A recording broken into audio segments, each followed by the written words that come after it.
శబ్దం విని రోడ్డు మీద ఉన్న వారందరూ కూడా అటు ఇటు కూడా తొలగిపోతారు, తప్పుకుంటారు. తప్పుకున్న తర్వాత ఎవరో లేని ఆ ఖాళీ రోడ్ల మీద వారు వెళ్ళాలి. అది అప్పుడు యొక్క కట్టడ. అలాగే ఒకసారి ఒక కుష్ఠరోగి ఇదే రీతిగా తప్పుకు గంట కొట్టుకుంటూ వెళ్తున్నాడు. అయితే ఎక్కువ సమయము లేదు, అందరూ కూడా హడావుడిగా అటు ఇటు తప్పుకుంటున్నారు. ఏమిటని చెప్పి చూస్తే ఈ యొక్క ఫ్రాన్సిస్ గారికి ఒక కుష్ఠరోగి కనిపించాడు. కుష్ఠరోగి కనిపించి ఆయన వెళుతూ ఎదురొస్తుండగా ఈ ఫ్రాన్సిస్ ఏం చేశారు, తప్పుకోకుండా ఈయన కూడా ఎదురు వెళ్ళి ఆ కుష్ఠరోగిని మరి పూర్తిగా ఆలింగనం చేస్తుండగా కౌగలించుకొని అతనితో మృదువైన మాటలు మాట్లాడి దేవుడు నిన్ను ప్రేమిస్తున్నాడు, నిన్ను స్వస్థపరుస్తాడని చెప్పి మరి దేవుని మాటలు ఆయనకు తెలియపరుచున్నాడు.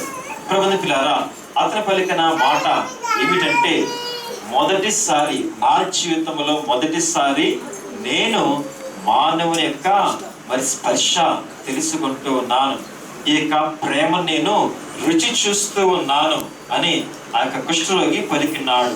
చూడండి, సెయింట్ ఫ్రాన్సిస్ ఏం చేశాడు, దేవుని యొక్క ప్రేమను తాను చేసి చూపించాడు.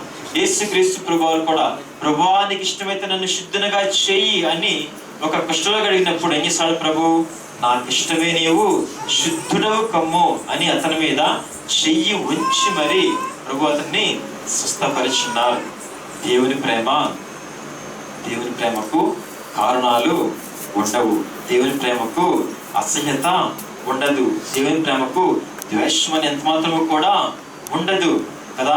దేవుని ప్రేమ, ఆయన ప్రేమ గనక మన వరకు రాకపోతే, ఆయన ప్రేమ గనక మనలను తాకపోతే, ఈ దినమున మనము రక్షించబడి దేవుని బిడ్డలముగా ఆయన సన్నిధానములో ఉండేవారమా?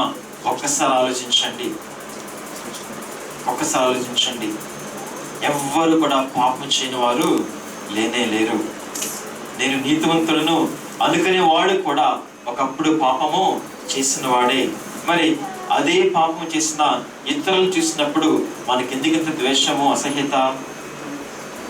ఒకప్పుడు అందరూ కూడా మరి కింద నుంచి పైకి వచ్చిన వారే, అవునా కదా? మరి ఇప్పుడు వారిని చూస్తే ఎందుకు అసహ్యత? ప్రభుని పిల్లారా, మనందరము కూడా దేవుని చేత లేపబడిన వారము, దేవుని యొక్క ప్రేమ చేత లేపబడిన వారము. ఆయన ప్రేమలో మనము ఈ దినమున ఈ రీతిగా ఉండగలుగుతాం.